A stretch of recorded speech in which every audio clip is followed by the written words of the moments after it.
গতিকে আমি কি গম পালো যে বৰ্গ সংখ্যাবিলাকৰ একক স্থানটো সদায় 0 1 4 5 6 9 এই অংকগিটাৰে শেষ হয় বৰ্গ সংখ্যা এটা তুমি মনত ৰাখিব লাগিব কেতিয়াও 2 3 7 8 তুমি 0 পাইছা 1 পাইছা 2 আৰু 3 টো নাই পোৱা ন তাৰ পিছত 4 5 6 পালা 7 আৰু 8 নাই পোৱা গতিকে বৰ্গ সংখ্যাবিলাকৰ একক স্থানটো সদায় 0 1 4 5 6 9 0 1 4 5 6 9 এই অংকগিটাৰে এই ডিজিটগিটাৰে শেষ হয় কিন্তু বৰ্গ সংখ্যা এটাৰ ইউনিট প্লেসটো ওয়ান্স প্লেসটো 2 3 7 8 একক স্থানটো 2 3 7 8 এৰে শেষ নহয় গতিকে বৰ্গ সংখ্যাৰ এইটো এটা অতি গুৰুত্বপূৰ্ণ ধৰ্ম 2 নম্বৰ প্ৰপাৰ্টিজটো হ'ল যে যিবিলাক সংখ্যাৰ ইউনিট প্লেসত 0 থাকে 1 প্লেসত 0 থাকে ধৰিলা 10 20 30 এই সংখ্যাবিলাক যেতিয়া তুমি দুটা সংখ্যা মাল্টিপ্লাই কৰিবা মাল্টিপ্লাই কৰাৰ লগে লগে 10 10 100 20 20 400 হ'ব মানে বৰ্গ সংখ্যাবিলাকৰ শেষত সদায় যুগ্ম সংখ্যক ইভেন নাম্বাৰত কি হয় 0 থাকে বৰ্গ সংখ্যাবিলাকৰ শেষত সদায় ইভেন নাম্বাৰত 0 থাকে আৰু যি ধৰণে দুটা একে সংখ্যা মাল্টিপ্লাই কৰিলে যেনে ধৰণে বৰ্গ সংখ্যা পোৱা যায় ঠিক তেনেদৰে বৰ্গ সংখ্যাৰ বিপৰীত প্ৰক্ৰিয়াটোক আমি বৰ্গমূল বুলি কওঁ এতিয়া ধৰি লোৱা 9 ৰ বৰ্গমূল যদি সোধে তোমাক কোন দুটা একে সংখ্যা মাল্টিপ্লাই কৰিলে 9 পোৱা যায় সেইটো তোমাৰ কি বুলি কোৱা হয়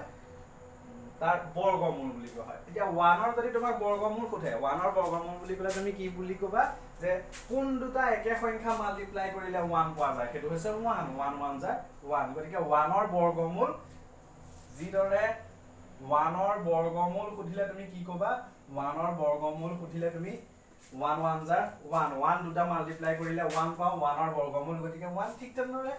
1 ৰ বৰ্গ বুলি ক'লে কি বুজিবা যে 1 দুটা মাল্টিপ্লাই কৰিলে আমি 1 পাও গতিকে 1 ৰ বৰ্গ 1 ঠিক তেনেদৰে 1 ৰ বৰ্গমূল 1 এই হয় বেলেগ এটাৰে আমি বুজাব বিচাৰিছো ধৰি লোৱা 4 ৰ বৰ্গমূল সুধিলে ধৰি লোৱা 4 ৰ বৰ্গমূল বুলি ক'লে তুমি কি বুজিবা যে কোন দুটা একে সংখ্যা মাল্টিপ্লাই কৰিলে 4 পোৱা যায় সেইটো তাৰ বৰ্গমূল বুলি কোৱা হ'ব গতিকে 4 ৰ বৰ্গমূল হ'ব 2 আনতে 2 ৰ বৰ্গ যদি তোমাক সোধা হয় তেতিয়া তুমি 2 দুটা মাল্টিপ্লাই কৰিলে কি পোৱা যায় সেইটো তাৰ বৰ্গ সংখ্যা বুলি কোৱা হ'ব 2 ৰ বৰ্গ 4 আনতে 4 ৰ বৰ্গমূল 2 গতিকে বৰ্গ আৰু বৰ্গমূল হৈছে এটা আনটোৰ পৰিপূৰক এটা মানে বৰ্গৰ বিপৰীত প্ৰক্ৰিয়াটোকে আমি কি বুলি কওঁ বৰ্গমূল প্ৰক্ৰিয়া বুলি কওঁ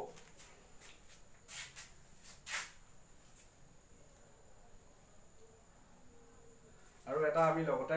কথা মনত ৰাখিব লাগিব যে প্ৰতিটো বৰ্গ সংখ্যাৰে দুটা বৰ্গমূল সংখ্যা থাকে ধৰি লোৱা 1 ৰ 9 ৰ ক্ষেত্ৰত লৈছো 9 ৰ তুমি বৰ্গমূলটো উলিয়াব লাগে 9 ৰ বৰ্গমূল আমি দুটা সংখ্যা ক'ব পাৰো এটা +3 আনটো -3 কাৰণ +3 দুটা মাল্টিপ্লাই কৰিলেও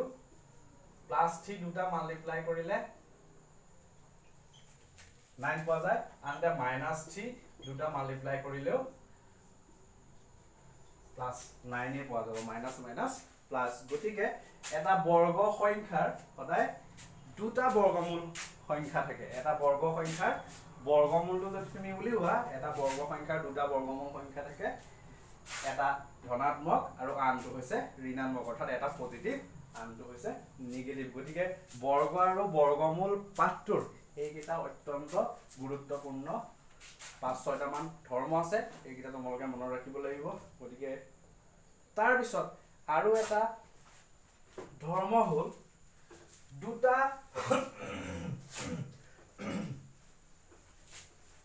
কনজুগেটিভ দুটা একাধিক ক্ৰমে থকা বৰ্গ সংখ্যাৰ মাজত কিমানটা সংখ্যা থাকিব পাৰে ধৰি লোৱা 5 স্কয়াৰ এটা সংখ্যা দি থোৱা আছে আৰু 6 স্কয়াৰ এটা সংখ্যা দি থোৱা আছে 5 স্কয়াৰ এটা বৰ্গ সংখ্যা দি থোৱা আছে আৰু 6 স্কয়াৰ এটা বৰ্গ সংখ্যা দি থোৱা আছে 5 স্কয়াৰ means 25 আৰু 6 স্কয়াৰ means তুমি জানা 36 ইহত দুটাৰ মাজত কিমানটা সংখ্যা আছে যদি সোধা হয় তেতিয়া তুমি কি কৰিব লাগে সৰু সংখ্যাটো 2 টাইমছ লব লাগে 2 5 10 অৰ্থাৎ 10টা সংখ্যা ইহত দুটাৰ